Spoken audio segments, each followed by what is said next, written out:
professionalism in their fields of endeavor, mindful of their role in building the reputation of their various organizations. The resolve was arrived at during the annual general meeting and National PR and Communications Summit at Akonsombo in the Eastern region. The summit was to discuss issues affecting the institute and chart the path for innovative ways for standard practice.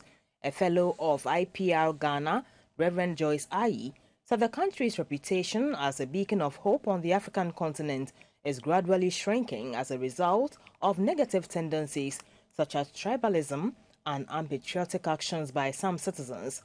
She said public relations practice remains a key component of the country's development agenda, hence the need for practitioners to promote the truth to maintain the country's reputation and global relevance. We are all in different areas of the Ghanaian economy. Some of us are in the private sector, some of us are in the public sector, and some of us straddle in between. But as Ghanaians and as PR practitioners, our duty is to make sure that the reputation of Ghana is well kept. This is the only country we have.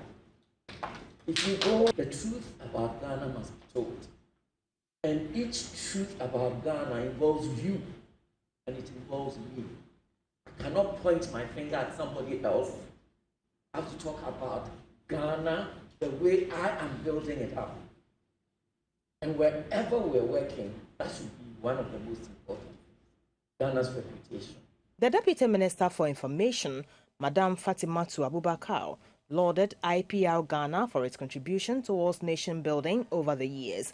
She expressed the ministry's commitment to adopt standard public relations tools to engage the citizenry in the governance process.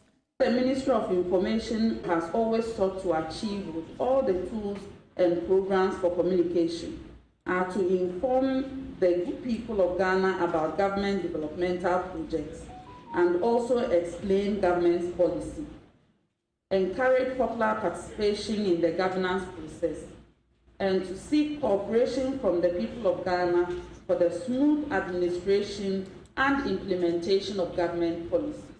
The president of IPR Ghana, Mr. Mauko Afajinu, said the theme for the summit, Truth Well Told and Shared, reflects the responsibility of PR practitioners in shaping public discourse and building trust among Ghanaians in all their endeavors. He urged practitioners to learn to adapt to changing times and technological advancements to improve their work.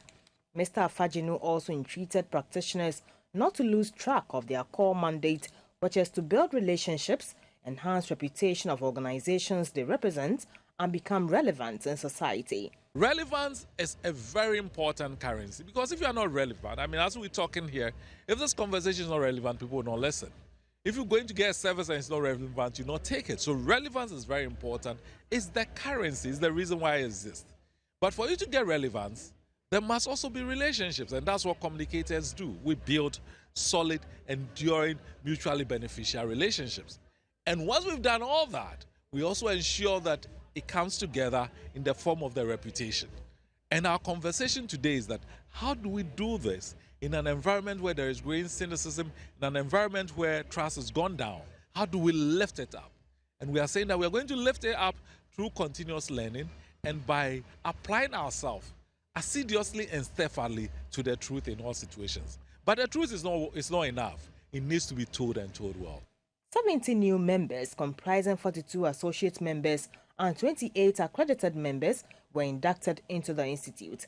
They were charged to work towards upholding the standards of the PR profession. In an effort to improve public service broadcasting, the Ghana Broadcasting Corporation (GBC) is resourcing and retooling its regional stations across the country. The corporation is also focusing on improving the skills and performance of its human resource to enable them to meet the standards of broadcasting in the media space. The Director General of GBC, Professor Amin Al-Hassan, was speaking at a lecture to climax the 25th anniversary of GBC Radio Savannah in Tamale. GBC Radio Savannah for years enjoyed monopoly as the only local radio station in the northern region until the advent of private radio stations. At the 25th anniversary, the regional director of Radio Savannah, Mr. Yao Ampofokwating, said Radio Savannah continues to live up to its mandate as a public service broadcaster and remains the authentic and trusted voice of the North. He said the station is poised to improve on its contents to suit the demands of its clients. We hope to improve our public service mandate and continue to serve our listeners even better. The Director General of GBC, Professor Amin Al-Hassan, paid glowing tributes to past staff of the corporation for their contribution to the growth of the station. Last year, there was a lot of work done at headquarters. We did a lot of expenditure on retooling and changing our program. Last year, we spent a lot of time trying to get it right for the national channels. This year, we're going to spend our energies trying to get it right for the regional FM stations. A former registrar at the University for Development Studies, UDS, who is also the chief of Yape Traditional Area, Dr. A.B.T. Zakaria, commended the station for chalking up successes over the years and blazing the thrill in public service broadcasting in the northern region. Dr. Zakaria urged the corporation to devise innovative ways of generating revenue to supplement the government's funding to improve on its operations. It's expected that Radio Savannah will devise innovative ways of generating income by looking afield and casting their nets wide to rake in more income. The anniversary celebration lecture was on the theme celebrating 25 years of public service broadcasting in northern Ghana, achievements, challenges and prospects. The General Overseer of the Apostolic Faith Mission International, Apostle Dr. de Graft Osei Kwame, has appealed to the government to ensure that effective measures are put in place to make Ghanaians tax compliant. He was speaking at a service to ordain 2 pastors and consecrate 4 apostles into the church at Pankrono in the Old Tafo municipality of Ashanti. The Apostolic Faith Mission International was established in February 1989 at Achem Adofo in the Eastern Region by Apostle Dr. de Graft Osei Kwame, who was then an evangelist and had left the military.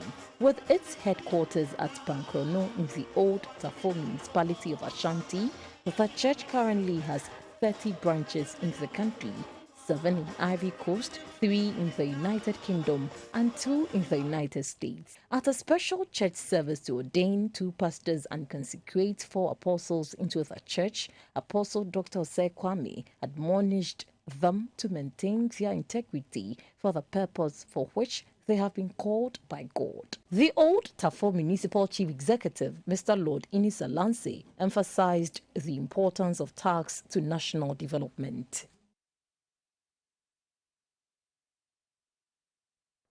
And if you missed some of the past week's major stories, here is an opportunity to catch up in pictures.